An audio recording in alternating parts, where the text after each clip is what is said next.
नवीन जी, क्या लग रहा है गोल्ड में जिस तरह की तेजी सितंबर के आखिर तक हम देख रहे थे कि 49,200 400 के आसपास में भाव था एमसीएक्स पे, अब देखिए 52,000 के करीब आ गया है। चांदी में तो और ज़्यादा तेजी है। क्या ये तेजी आपको टिकाऊ दिख रही है और कितनी तेजी यहाँ से और बाकी लग रही है इस रैली में, इस स्ट्रेच में कहाँ तक जा सकते हैं दोनों भाव?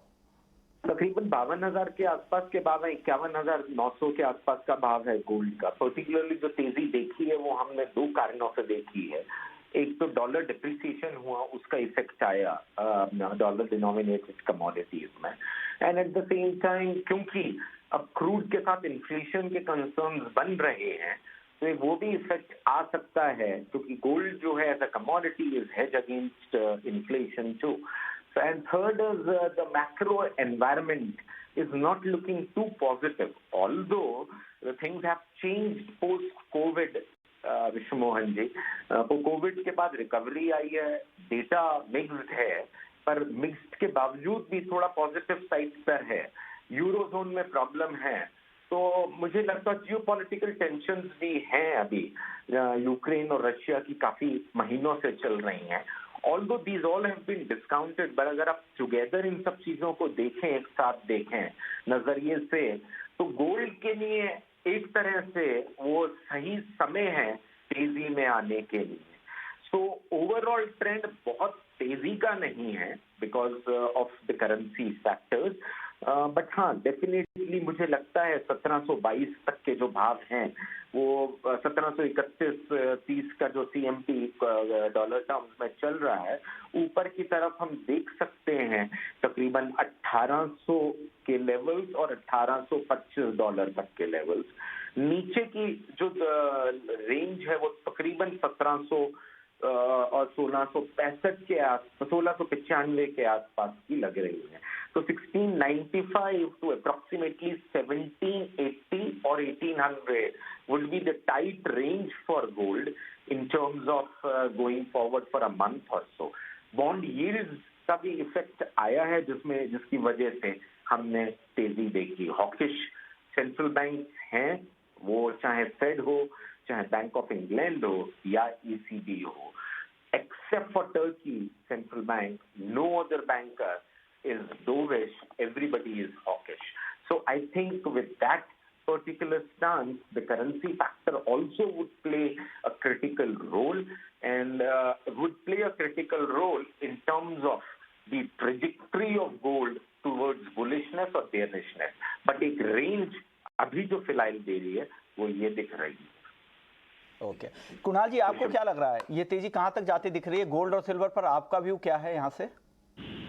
एकदम सिंपल है, कुछ कॉम्प्लिकेट करने की जरूरत नहीं है। तेजी है गोल्ड में, क्योंकि जो वर्ल्ड में जो भी अनिश्चितता है और जो भी ये सेंट्रल बैंक पॉलिसी अडॉप्ट कर रहे हैं, इसके कारण वो लोग क्यूटी करेंगे तो भी रिसेशन आएगा और गोल्ड बढ़ जाएगा, और क्यूटी दोनों कर रहे हैं तो इन्फ्लेशन हो जाएगा।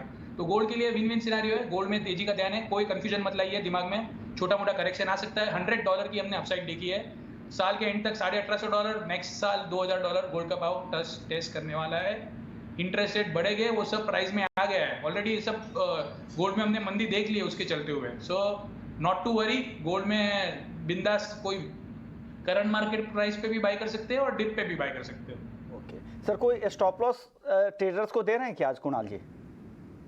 आई थिंक मेरी राय में आपको स्टॉप लॉस रखना चाहिए गोल्ड में। तकरीबन अगर एमसीएक्स की बात करेंगे तो 51,900 के रेट चल रहे हैं। So on the down side पे 50,000 थोड़ी लंबी अवधि के लिहाज से 50,000, 51,450, 500 तक रुकना चाहिए, क्योंकि ऑलरेडी 2,000 रुपये की हमने तेजी देखी है गोल्ड में। सो 400-500 रुपये घट सकता है। यानी 400-500 रुपए तक की नीचे की गिरावट आ सकती है। करेक्टिव मूव रहेगा, वो करेक्शन पे फिर आपको यहाँ पर बाइंग करके चलना है, ऐसा कुणाल जी को लग रहा है। शुक्रिया नवीन जी, आपने वक्त निकाला हमारे लिए और बुलियन और एनर्जी मार्केट पर अपना व्यू रखा। मनोज जी, आपका व्यू क्या है गोल्ड पर? क्या करना चाहिए गोल्ड में? बिल्कुल, यहाँ पर डिप्स में बाइंग की रिकमेंडेशन रहेगी। गोल्ड में मेरा मानना है कि 51,500, 51,300 की रेंज में मिले तो गोल्ड लेकर के चलना चाहिए। 50,800 के स्टॉप लॉस से ऊपर में शॉर्ट टर्म में 52,500, और थोड़ी सी अगर लंबी अवधि की बात करें तो 53,000 जो है फिर एक बार देखने को मिल सकता है। लेकिन चांदी में मैं ज्यादा बुलिश हूँ। गत सप्ताह भी हमने 56,000 के आसपास यहाँ पे रिकमेंडेशन किया था, और वहां से लगभग 10% की रैली हम एक सप्ताह में देख चुके हैं। तो सिल्वर अभी भी यहाँ पे जो है आउट परफॉर्म करती हुई नजर आएगी गोल्ड को। सिल्वर में इंट्राडे के लिहाज से भी यहाँ पे अगर 61,200 के स्तर मिले तो बाय करके चलें। ऊपर में 62,200 तक के लक्ष्य के लिए एक स्टॉप लॉस 60,660 का रखें। थोड़ी सी लंबी अवधि की अगर बात करें तो मेरा मानना है कि 67,000 तक के जो लेवल्स है वो फिर एक बार यहाँ आते हुए दिखेंगे। तो चांदी यहाँ पे सोने को आउट परफॉर्म करेगी, लेकिन ट्रेंड सोने और चांदी का भी यहाँ पे पॉजिटिव ही रहेगा। इंट्राडे के लिए अगर चांदी आपको खरीदना है तो 60,660 के स्टॉप लॉस के साथ खरीदें। 62,200 का टारगेट है, लेकिन लंबी अवधि का नज़रिया है तो चांदी 67,000 तक भी जा सकती है। वहीं गोल्ड पोजिशनल जो बायर्स है उनके लिए 53,000 के टारगेट है, और आज के लिए एक छोटे टारगेट के लिए आप यहाँ पर खरीदारी कर सकते हैं, लेकिन 50,800 का स्टॉप लॉस भी गोल्ड में ज़रूर लगा लीजिएगा। भाविक, आपका व्यू क्या है गोल्ड और सिल्वर में आज? दोनों में मैं पाई हूँ। आई थिंक मुझे लग रहा है कि गोल्ड में और एक पॉजिटिव फैक्टर आ गया है कि जहाँ पे हम देखें प्रीवियसली भी कि क्रूड ऑयल और जो सोना है उसका पॉजिटिव कोरिलेशन है। तो अगर अभी कच्चा तेल की प्राइस बढ़ेगी तो इन्फ्लेशनरी प्रेशर भी बढ़ेगा और ये भी गोल्ड के लिए पॉजिटिव रहेगा। तो I think win win situation यहाँ से गोल्ड के लिए है।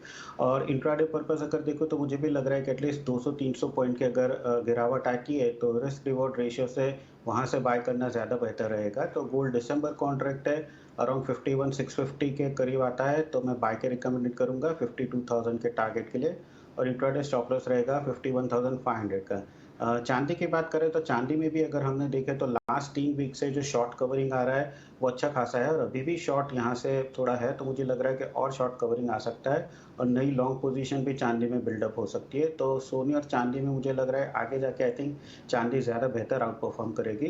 तो चांदी जो दिसंबर कॉन्ट्रैक्ट है अराउंड 61,000 के करीब आता है, तो मैं लॉन्ग की रिकमेंडेशन करूंगा 62,200 के टारगेट के लिए, और इंट्राडे स्टॉप लॉस रहेगा 60,500 का। कुणाल जी, 61,500 के ऊपर चांदी है, इन स्तर पे खरीदें क्या चांदी अभी? 2 दिन में बहुत बड़ी तेजी हो गई है तो मैं कंफर्टेबल नहीं हूँ। थोड़ा करेक्शन में लेने के लिए रिकमेंड करूँगा। अराउंड 61,100 61,000 के आसपास में बाय करना प्रेफर करूँगा। ओके, और वहाँ से क्या टारगेट होंगे और स्टॉप लॉस क्या लगा ले इस ट्रेड में सर? 62,000 का टारगेट और स्टॉप लॉस लगाना चाहिए आपको 60,750। ओके, 60,750 का स्टॉप लॉस लगा ले, और 61,000 जब यहाँ से और 500 रुपये नीचे भाव मिले तब आप यहाँ पर खरीदने की कोशिश करें, और 62,000 का फिर टारगेट आपको चांदी दिखा सकती है। चलिए।